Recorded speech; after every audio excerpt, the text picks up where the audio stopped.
این هم معجزه است، معجزه طبیعیه که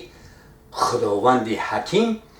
برای گویا سنجیش یا برای فهمیش من برای امتحان ما رویارو نگه داشته.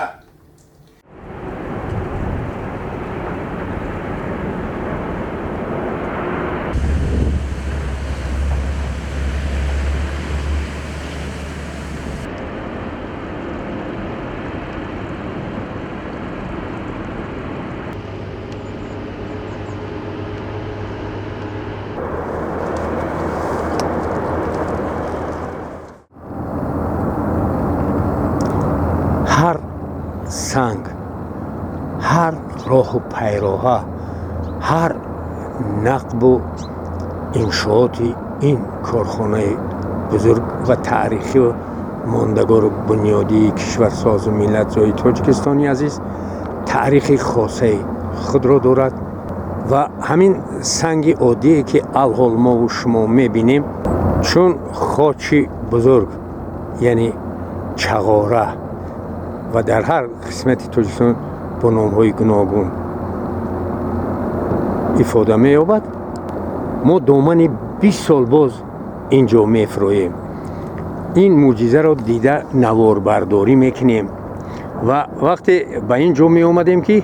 آب با مجرای خود میرفت که الحال آب تخمینا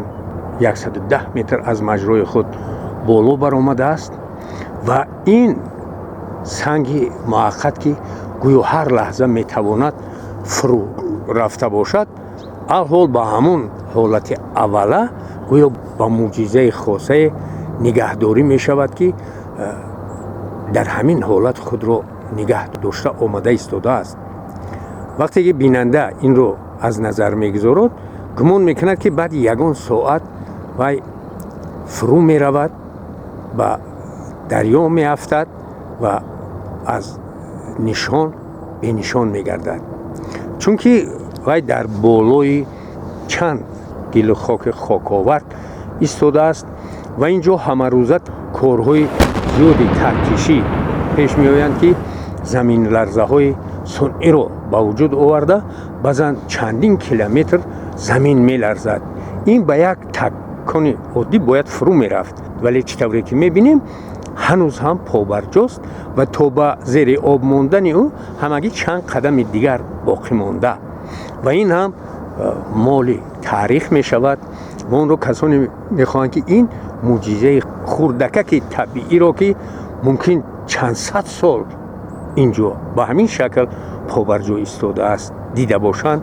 و بهاگذاری کنند. محض به بایگانی ملت به تلویزیون تاجیکستان مراجعت کرده این نوارها را دسترس میکنند و این معجزه خوردکک را شاهد میشوند که ما 20 سال باز قریب به طور همیشگی این رو نوار برداری میکنیم، شرح توضیح میدیم و روزهای اول من گمان میکردم که پگاه میگویم که این در جایش نیست ولی باز هم میبینم که پابرجاست و گویا مقاومت به تمام شدت های گرد و اطراف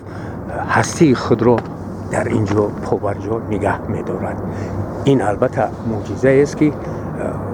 یگانه مثال خوردککی که هست که در اینجا همه روزه خیش را به نمایش پیشنهادی کلی هواداران این طرح تقدیرساز بنیادی می‌گرداند.